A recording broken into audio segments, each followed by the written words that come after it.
ദുരന്തമുഖത്ത് രക്ഷകരാകുന്ന അഗ്നിശമന സേനയ്ക്ക് സഹായകരമാകുന്ന കണ്ടുപിടുത്തമാണ് rescue rover.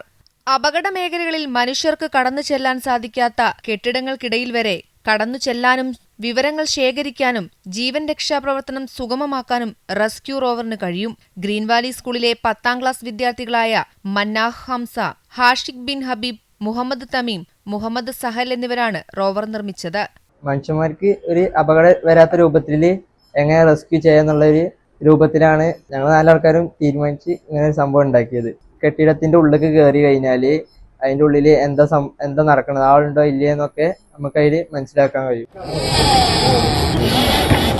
Camera, വിവിധതരം ഡിറ്റക്ടറുകൾ, റോബോട്ടിക് ആംസ് തുടങ്ങിയ അത്യാധുനിക സംവിധാനങ്ങൾ അടങ്ങിയതാണ് ഉപകരണം. ഈ ഉപകരണം കുട്ടികൾ തന്നെ മുക്കം ഫയർ സ്റ്റേഷനിലെത്തി ഉദ്യോഗസ്ഥർക്ക് പരിചയപ്പെടുത്തുകയും ചെയ്തു. ചെറിയ പ്രായത്തിൽ തന്നെ സമൂഹത്തിന് ഉപകാരപ്രദമാകുന്ന കണ്ടുപിടുത്തം നടത്തിയ വിദ്യാർത്ഥികളെ Mukkam fire officer EK Abdul Saleem അഭിനന്ദിച്ചു. ഒരു റോബോട്ട് അത് അവിടെ നമ്മൾ ക്യാമറ ഉപയോഗിച്ചിട്ട് നമുക്ക് അതിന്റെ ഉള്ളിലുള്ള കാര്യങ്ങൾ മനസ്സിലാക്കാൻ പറ്റിക്കഴിഞ്ഞാൽ കൂടുതൽ കാര്യക്ഷമമായിട്ട് നമുക്ക് പ്രവർത്തിക്കാൻ പറ്റും. ഞങ്ങളൊരു നേരിടുന്ന ഒരുപാട് പ്രതിസന്ധികൾ പരിഹരിക്കാനുള്ള ചിന്ത ഇവരെ മനസ്സിലായിട്ട് അത് തന്നെ സന്തോഷമുണ്ട്. കാരണം നമ്മളെ ഏരിയയിലൊക്കെ ഈ പ്രായത്തിലുള്ള കുട്ടികൾ ചിന്തിക്കാൻ തുടങ്ങി എന്നുള്ളത് തന്നെ നമ്മുടെ ഏറ്റവും വലിയൊരു നേട്ടമായിട്ടാണ് ഞങ്ങൾ കാണുന്നത്.